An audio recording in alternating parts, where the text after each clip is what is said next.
I made 2 posts today about the practice chapter 6 test. So here's the blank one. You should have a hard copy and there's a digital copy on Classroom. Look for last year's chapter 6 test.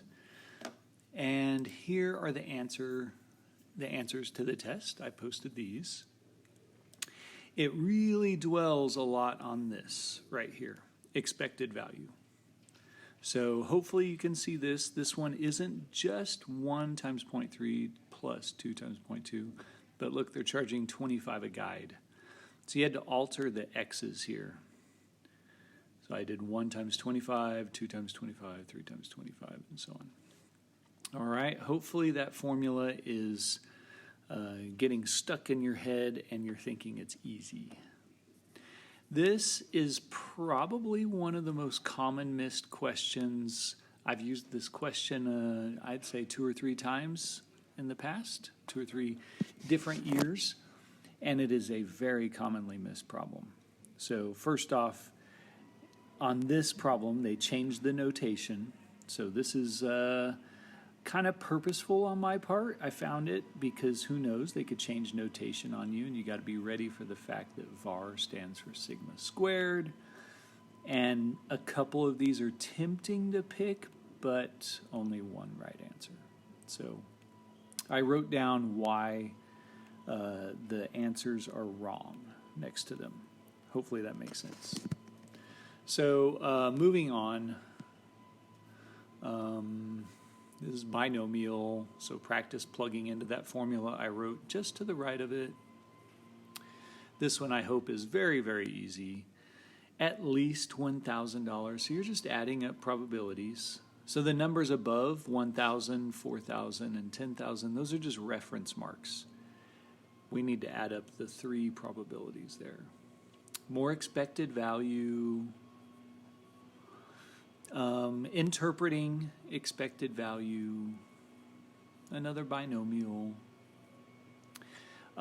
We have our linear function mean and standard deviation formula here. So don't forget this. If my function is this, then the mean of y is this, and the standard deviation of y is just the absolute value of the coefficient times the standard deviation.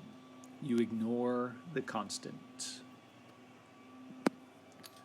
What else can I say? We had a bonus here. This should be easy. Walk through the properties of binomial. More expected value, or sorry, no, not more expected value. That's in the middle, sorry. This is, I would hope, a basic problem that you're familiar with. Part A, you're just adding up probabilities that it's referencing. Then B is expected value, and C is the horrible standard deviation formula. I hate doing that one.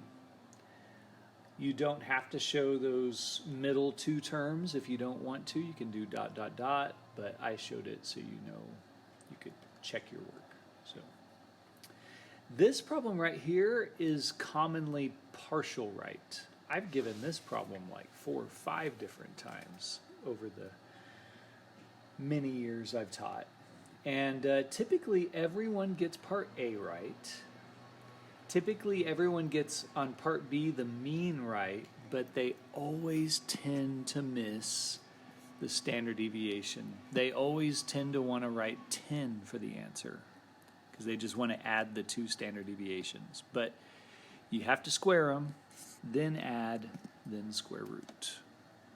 And on part C, that 10, like I said in about the previous problem, a couple problems ago, that 10 does affect the mean, but a constant has no effect on the standard deviation.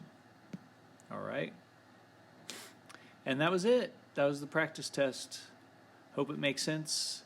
Email me if you have questions. All right, bye.